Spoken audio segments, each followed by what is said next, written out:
हम याद रखने के लिए बोलबो कि देखिए चंडाल उंडाल करके बोलिएगा तो आप लोग को याद रहेगा कि रेखा संगठन का अधिकार कैसा होता है। व्यक्तियों का समूह अपने उद्देश्य को प्राप्त करने के लिए या अपने संस्थाओं के उद्देश्य को प्राप्त करने के लिए 2 या 2 से अधिक व्यक्तियों का बनाया गया ऐच्छिक समूह जिससे हम अपने उद्देश्य को प्राप्त करते हैं। ये संस्था, कंपनी या फैक्ट्री का जो लक्ष्य को प्राप्त करने के लिए जो एक ग्रुप बनाते हैं, एक संगठन बनाते हैं, उसको हम लोग पढ़ते हैं संगठन। लेकिन यहाँ पर जो हम लोग पढ़ने जा रहे हैं ये संगठन संरचना है, इसको बहुत ज्यादा फोकस करने की जरूरत है। ये क्या है? संगठन का संरचना। और संरचना का मतलब होता है स्ट्रक्चर। क्या होता है? स्ट्रक्चर। और इससे पहले हम लोग पढ़े थे सिर्फ ऑर्गेनाइजेशन। क्या पढ़े थे? ऑर्गेनाइजेशन। संगठन क्या है? तो व्यक्तियों का समूह जो अपने लक्ष्य को, उद्देश्य को प्राप्त करने के लिए बनाया गया एक व्यक्तियों का ऐच्छिक समूह, वैधानिक समूह, जिससे हम कम लागत में, कम समय में, ठीक है, अपने संसाधनों का अधिकतम कुशलता प्रयोग करते हुए अपने लक्ष्य का, अपने उद्देश्य को हम प्राप्त करें। ये हम लोग पढ़े थे संगठन। हम लोगों ने टाइप्स ऑफ संगठन भी पढ़ा है ना, संगठन के प्रकार, तो वो भी हम लोग 2 पढ़े, फॉर्मल ऑर्गेनाइजेशन और नॉन फॉर्मल ऑर्गेनाइजेशन। वो अलग था, ठीक है। फॉर्मल ऑर्गेनाइजेशन और नॉन फॉर्मल ऑर्गेनाइजेशन, जिसमें जब कोई नियम, नीति, कानून के साथ हम लोग जुड़कर काम करते हैं उसको बोलते हैं फॉर्मल ऑर्गेनाइजेशन। और हम लोग अपने डिसिप्लिन, नियम, कानून के साथ जुड़े हैं, लेकिन जुड़ने के बाद कुछ न कुछ ऐसा अपने आप काम की तरीका करने का बदल जाना, मतलब थोड़ा सा ट्रैक चेंज हो जाना, उसको हम लोग क्या कहते थे? अनौपचारिक संगठन। ये हम लोगों ने विस्तृत रूप से पिछले क्लास में हम लोगों ने पढ़ लिया संगठन क्या है और संगठन के प्रकार। क्लियर है? आज हम लोग पढ़ने जा रहे हैं संगठन संरचना के प्रकार, और इसका ये सिद्धांत भी हम लोगों ने पढ़ा था। संगठन का सिद्धांत, कितना सिद्धांत था संगठन का? 13। किसने दिया था संगठन का सिद्धांत? कोई भी नाम बताइए, संगठन का सिद्धांत किसने दिया था? हमको लगता है लिंडाल उर्विक थे, है ना? पूरा नाम कर्नल लिंडाल उर्विक। हम याद रखने के लिए बोलबो कि देखिए चंडाल उंडाल करके बोलिएगा तो आप लोग को याद रहेगा। तो वो सबसे पहले संगठन के सिद्धांत दिए थे, कितना? 13। उनके एक बुक का नाम लिखवाया गया था। क्या था बुक का नाम? बताइए। Dictionary of industrial administration. इस किताब में उन्होंने सबसे पहले संगठन के सिद्धांत का वर्णन किया था, जिसमें हम लोगों ने 13 सिद्धांत का इससे प्रीवियस क्लास में हम लोगों ने पढ़ लिया। आज हम पढ़ने जा रहे हैं संगठन संरचना के प्रकार। संरचना का मतलब होता है स्ट्रक्चर। स्ट्रक्चर याद रखिएगा, संगठन का प्रकार नहीं। संगठन का प्रकार हम लोग पढ़ चुके हैं, औपचारिक और अनौपचारिक। अब हम लोग पढ़ेंगे संरचना। संरचना इसका कैसा कैसा होता है, ये आपको डाला गया है बिजनेस ऑर्गेनाइजेशन के बुक में। तो संगठन संरचना के जो यहाँ पर प्रकार लिखा है हम लोग, पहला रेखा संगठन। कौन सा संगठन? रेखा संगठन, इसको बोलते हैं लाइन ऑर्गेनाइजेशन। देखिए संगठन संरचना का एक स्ट्रक्चर का भी कैसा प्रकार हो सकता है। दूसरा नाम है कार्यकारी संगठन, जिसको हम लोग बोलते हैं फंक्शनल ऑर्गेनाइजेशन। तीसरा, इसी दोनों को कंबाइंड कर दिया गया है, रेखा और कर्मचारी संगठन, line and staff from of organization. ठीक है, चलेगा, सही है। तीसरा हम लोगों ने क्या लिखा है? तीसरा हो गया। चौथा क्या लिखे? कमिटी संगठन, कमिटी ऑर्गेनाइजेशन। चौथा हम लोग क्या लिखे? इंटर यूनिट एडमिनिस्ट्रेटिव ऑर्गेनाइजेशन, अंतर इकाई प्रशासन संगठन। ठीक है। नेक्स्ट क्या है? पार्षद संगठन, इसको हम लोग बोलते हैं लैटरल ऑर्गेनाइजेशन। और जी नंबर लास्ट बोलते हैं हम लोग अवयवी या संयोजन या मैट्रिक्स ऑर्गेनाइजेशन। यानी संगठन संरचना कितना प्रकार के? 1, 2, 3, 4, 5, 6, 7। कोई के बुक में 4 है, 3 है। जितना भी आप पढ़ सकते हैं, जितना ज्यादा जान सकते हैं उतना आपके लिए बढ़िया होगा। फिर से मुझे अभी तक कितना पढ़े हम लोग? 7। पहला रेखा संगठन, कार्यकारी संगठन, रेखा और कर्मचारी संगठन, कमिटी संगठन, अंतर इकाई प्रशासन संगठन, पार्षद संगठन। ठीक है। और दूसरा है अवयवी या संयोजन संगठन, जिसको हम लोग बोलते हैं मैट्रिक्स। एक एक संगठन के बारे में पढ़िएगा ना, तो पूरा संगठन का जो स्ट्रक्चर होता है top level to low level, वो पूरा आपको समझ में आएगा मैनेजमेंट का। तो सबसे पहले हम लोग चर्चा करेंगे रेखा संगठन पर। कौन संगठन पर? रेखा संगठन, जिसको हम लोग बोलते हैं लाइन ऑर्गेनाइजेशन। तो रेखा संगठन बोला, यह संगठन सबसे प्राचीन और सरलतम प्रारूप है। सबसे पुराना संगठन कोई था तो कौन था? रेखा संगठन। इसे सैनिक संगठन यानी मिलिट्री ऑर्गेनाइजेशन, विभागीय संगठन डिपार्टमेंट ऑर्गेनाइजेशन, लंबवत संगठन वर्टिकल ऑर्गेनाइजेशन इत्यादि नाम से भी जाना जाता है। आखिर क्या लॉजिक था कि इसका नाम सैनिक संगठन रखा गया? एक्चुअली इसका नाम है pure line organization. Line organization मतलब एकदम इसका जो काम होता है ना इस का जब इस तरह का हम संगठन बनाते हैं लाइन ऑर्गेनाइजेशन, तो इसका जो काम होता है टॉप लेवल, ठीक है, top level to low level, top level to low level. कहने का मतलब इसका नाम सैनिक संगठन क्यों रखा गया? सबसे पहले ये आर्मी सेना में होता था कि सबसे पहले उच्च अधिकारी आदेश देगा, उसके बाद कैप्टन, कैप्टन के बाद जो उसका पोस्ट अधिकारी कर्नल, उसके नीचे तब जाके लास्ट में नीचे सिपाही तक का वो मैसेज जाता है। आदेश दे रहा है, वॉस ऑर्डर आएगा, फिर वो ऑर्डर देगा, फिर वो ऑर्डर देगा, यानी स्टेप बाय स्टेप। और लास्टली अंतिम ऑर्डर कहाँ तक आता है? मेजर किसको ऑर्डर देगा? जो कमांडो का हेड रहेगा उसको ऑर्डर करेगा, शूट नहीं, तो वो उसको करता तब जाकर के वो शुरू करता है। इसलिए इसका नाम क्या रखा गया था? सैनिक संगठन।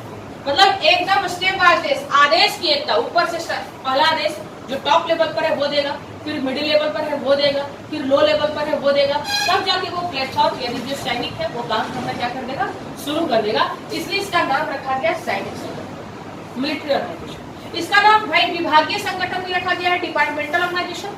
डिपार्टमेंटल मतलब हर एक डिपार्टमेंट का अलग अलग, यहाँ पर आपको दिया नहीं परचेज डिपार्टमेंट, तो आप परचेज का काम देखिए, आपको सेल दिए है तो आप सेल देखिए, आपको ह्यूमन रिसोर्सेज मैनेजमेंट है तो आप ह्यूमन रिसोर्सेज मैनेजमेंट देखिए, आप सेल है तो आप सेल देखिए, आप फाइनेंस में है तो आप फाइनेंस देखिए। जिसका जो कार्य क्षेत्र है आप उसी क्षेत्र में कार्य करिए, ज्यादा दिमाग लगाने की जरूरत नहीं है। जो आपका अधिकार दायित्व सौंपा गया वही काम करना है। उसके बाद इसका और एक नाम क्या लिखा है? लंबवत यानी वर्टिकल। ये लंबवत है, लंबवत मतलब बताइए कि ऊपर से नीचे की ओर क्या काम कर रहा है? काम कर रहा है। अचानक कोई भी बीच में स्टेप नहीं ले सकता, ऐसा इसलिए संगठन को रखा गया। इस संगठन में और जानते हैं क्या बोला?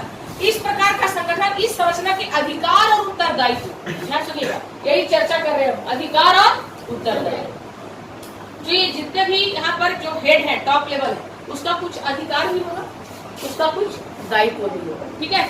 तो बोला इस प्रकार के संगठन की इस संरचना में अधिकार एवं उत्तरदायित्वों का गमन एक निश्चित और सीधी रेखा में होता है, एक निश्चित और सीधी रेखा में। इसको बनाने के लिए अगर समझा देते हैं फिर आपको समझाते हैं, ठीक है।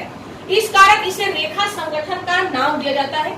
इस संगठन में प्रबंध के विभिन्न स्तरों पर काम करने वाले व्यक्तियों के बीच जो भी काम कर रहा है जिस लेवल पर है, जो लेकिन जो नियम कानून है स्पष्ट होगा, क्लियर होगा, ठीक है। स्पष्ट होना चाहिए, प्रत्यक्ष होना चाहिए, डायरेक्ट, औपचारिक होना चाहिए, फॉर्मल होना चाहिए, अनौपचारिक नहीं, एकदम नियम कानून से काम करना आपको, ठीक है। इसलिए इसको औपचारिक संबंध और लंबवत होते हैं, vertical, step by step, step by step. ऐसा नहीं यहाँ का आकर के यहाँ इसको बोल दे रहा है, इसको वहां बोल दे रहा है, वो उसको क्रॉस नहीं करना है, आपको सीक्वेंस बाय सीक्वेंस, क्लियर है।